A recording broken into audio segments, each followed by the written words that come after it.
Hi guys, I've been meaning to do this video for a little while now about big dogs versus little dogs.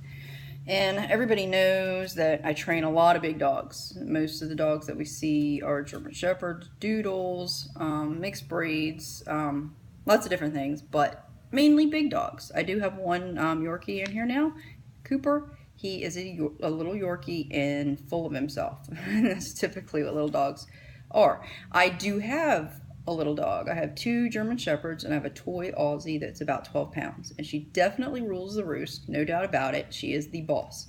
So I'm horrible at PowerPoint or anything else. So I made these little pieces of paper up with my notes to kind of compare big dogs and little dogs and how we treat them and how we react to the behavior problems that they typically have. So the first one is pulling. This is a little dog. Little dogs pull. People put them on harnesses. They pick them up. Thus, little dogs get walked less. They spend more time in the house because they're little. People don't think that they need to burn all that excess energy by going for a walk. They charge the end of the leash, bark at people, and everybody thinks that's cute. But it's still bad behavior, and it's still reactiveness and anxiousness, no matter the size. So with little dogs, you don't get hurt as much because this little dog is not going to pull you down like a big Mastiff would. In contrast, big dog pulling. Dangerous, can cause injury. Due to the pulling, they don't get walked as often as they should. So they don't get the exercise they need. Thus, they become reactive to other dogs. On a walk, when they finally do get to go, they are excited. They scream and holler. They pull. They want to get to whatever it is that they can't get to, and they're going to go whether you're on the end of the leash or not.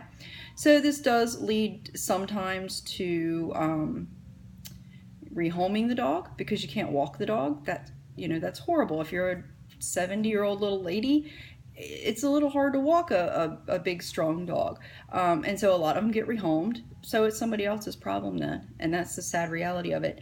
No pull harnesses work. Some people get those. Sometimes they work, sometimes they don't. Gentle leaders. There are plenty of options for dogs to help people be able to walk them. They don't necessarily teach the dog not to pull, but they help you to be able to walk the dog, and that's what we all want to be able to do. Jumping. When a big dog jumps on somebody, it can hurt you. It can cause injury. It can scratch your skin. It can knock you down. It can harm a child. It's just basic horrible manners for a dog. So thus the dog spends more time outside, in a crate, not interacting with the owners because it gets excited and wants to jump all over them all the time. Well, if that's the only interaction they're getting, they're going to continue to do it. Ultimately, again, dog doesn't spend enough time with the owner, becomes anxious, gets excited every time it does, so it's going to jump, and it's just a circle of not getting any results because the dog's not getting any interaction. The only interaction the dog gets, sadly, is jumping on you. Whether it's good, bad, or indifferent, it's still reaction, and that's what they want. They still want that feedback. Or the dog gets rehomed because you're tired of it jumping on you. When a little dog jumps on you, isn't that cute? Yeah, it's still bad behavior. Little dogs can knock over children. Little dogs can still scratch your skin if you're the elderly and rip you open. I've seen it. I've seen it a gazillion times. Still bad behavior. All right? Little dog barking. Isn't that cute? We were in Florida years ago and on the beach, and it was about sunset. It was beautiful. We were on the Gulf Coast, and there was this huge guy way down the beach. But you could tell he was a big dude with his significant other. And he had two little chihuahuas. Little chihuahuas were just barking like crazy. They were on leashes, but they were just barking. And the closer we got, the closer we got, I realized and I recognized this gentleman, and it was Hulk Hogan. And he had these two little chihuahuas, and here's this big, huge guy. And he has two little chihuahuas, and they were just barking. And I completely ignored them because I do what I do, and I ignored them, and I just said, ooh, big killers. It's still bad behavior. It's still obnoxious behavior. I don't care who you are, what size the dog is. It's obnoxious behavior. Anxious, obnoxious. So, big dog barks. It's a little scary. It's very scary to some people. It can get you evicted from your house. The neighbors complain, you get police calls, you have to do something about your dog. So again, obnoxious behavior shouldn't be allowed. If a dog barks at the door when somebody knocks on the door, fine, but give the dog someplace to be after the initial bark. Hey, it's okay, it's just the pizza guy. Go to place. Small dog aggression. I know this because Zoe does it. It's kind of cute. No, it is, but it's not. It escalates. The dog is likely to be is less likely to be rehomed than a big dog, because a big dog can do a lot more harm than a little dog can. And by aggression, I mean aggression to other dogs, aggression to people. You know, little foo-foo's sitting on grandma's lap and growls at the grandkids.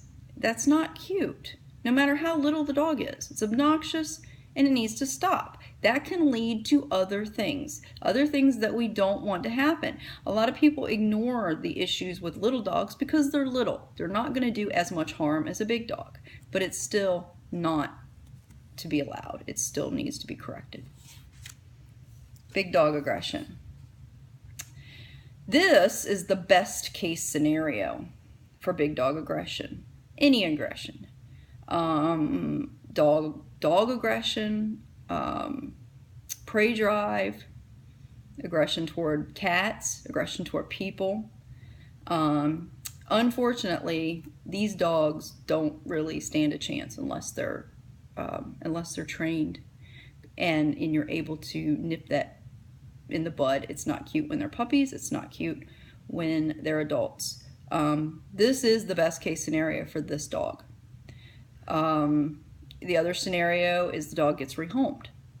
Then it's somebody else's problem. And I can guarantee you 9 times out of 10, the rescues that come in, either here to the rescue places that I work with, oh no, never, ever, ever seen a thing about aggression. That dog has never been aggressive in its life. Yeah, probably has. And they're just not telling you because they want it to be your problem. Worst case scenario, the dog gets put to sleep. You know, this dog attacks another dog that's smaller. One bite could kill it. Dog attacks a child. One bite, it could really do some harm. So a lot of the things that big dogs deal with, you know, this is the worst case. This worst case scenario with all these things is they get put to sleep, which is the sad reality of it. A couple other things that I didn't do pictures about is humping. Yeah, little dogs do it, and it's funny, and people get a kick out of it. Big dogs do it, not so funny, kind of obnoxious. Then you got to get them off of you. Resource guarding, same thing. It's cute when a little dog does it. Not really. Big dog does it. Best case scenario.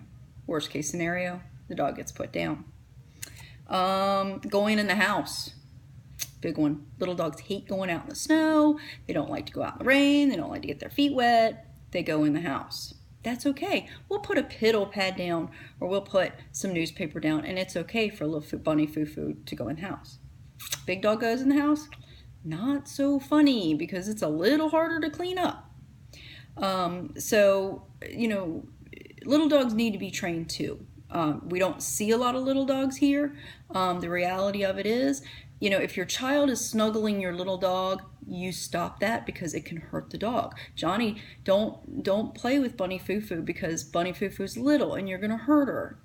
But it's okay for a child to hug a 70-pound dog, 80-pound dog, 90-pound dog. Dog doesn't like it any more than Bunny Foo-Foo does, but guess what? The child's still going to do it. You're still going to allow it. And that leads into dog bites with children, which is huge. Little dogs can bite children too. However, I think we protect the little dogs more, we baby the little dogs more because they're little, and we have to advocate for them because of their size.